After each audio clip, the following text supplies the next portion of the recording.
Money on Main Street is back with more money advice in our CEO Sit Down.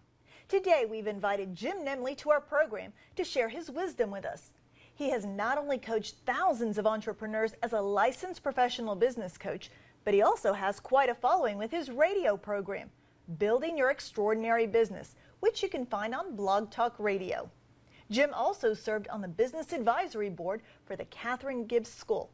Jim, we're so glad to have you on our program today. Thanks for having me back again, Giovanna. Now, today we want to talk about when it's appropriate to speak up and speak your mind, and when it's important to clam up. This has made or broken many careers. What are some surprises as to when you actually should speak up, which people may not be aware of? There are times when I know that people hold back on speaking up because they fear for their job, all right? Or they may fear that they're going to have a problem with a particular opportunity.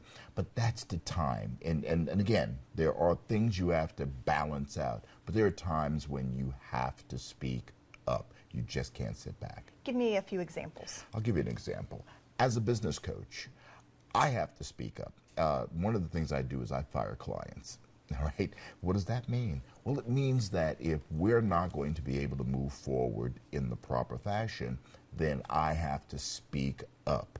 If I just take your money and allow you to do what you want to do, then I'm not doing you any favors.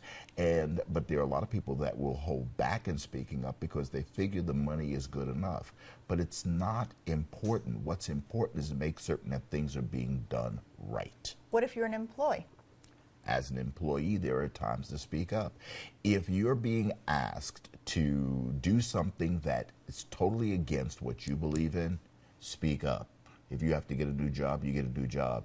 The consequences of not speaking up can really be terrible and detrimental to you personally if you have to carry this around inside of you. But in this economy, many people are thinking, I have a wife and kids to feed.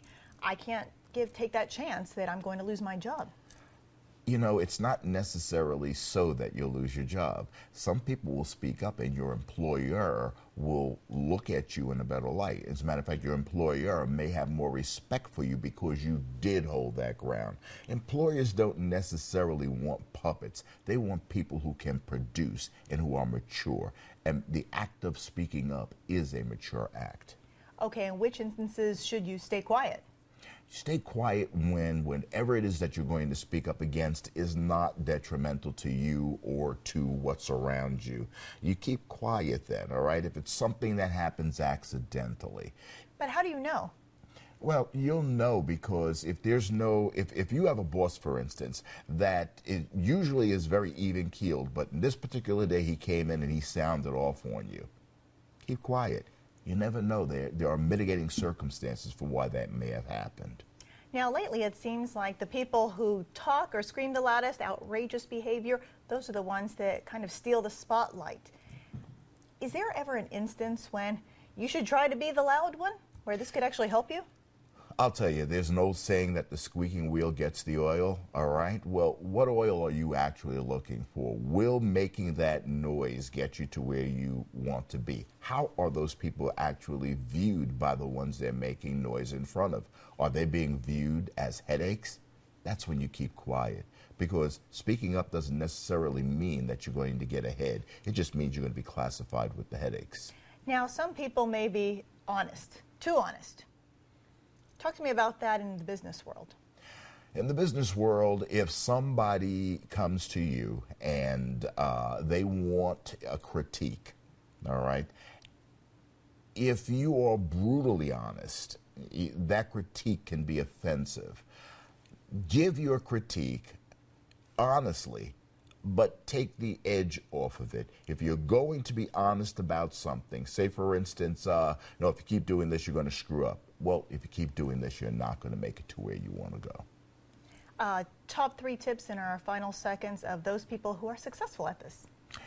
People who are successful at doing that, and if you want to be successful, count to 10. That's very important. Count to 10 before opening your mouth. Is it going to profit you by opening your mouth loudly, or is it going to create a problem? Do you understand where the situation is coming from? If you don't understand, get understanding of that before you make any noise. and don't be afraid to speak up whenever you have to go against your moral fiber. All right, sounds great. Thank you so much for joining us today.